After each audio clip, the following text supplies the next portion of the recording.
વડોદરા શહેરમાં ગતરોજ વરસેલા 12 ઇંચ વરસાદમાં સમગ્ર વડોદરા શહેર જળમગ્ન બન્યું છે।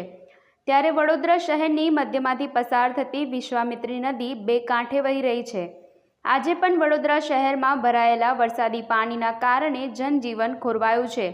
ત્યારે આ દરમિયાન લોકોને કુદરતી આપદા સાથે મોંઘવારીની પણ માર પડી રહી છે। મળતી વિગતો અનુસાર હાલ વડોદરા શહેરના બજારોમાં કેટલાક વેપારીઓ दूध, शाकभाजी, फल वगैरेना ग्राहकों पासेथी बमणा भाव वसूली रह्या छे।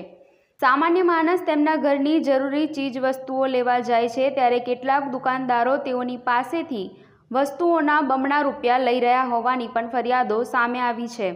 उल्लेखनीय छे के वडोदरा शहेरना अनेक विस्तारोमां पाणी भरावाने कारणे वाहन व्यवहार खोरवायो छे, जेनी सीधी असर लोकोना जीवन पर पड़ी रही छे।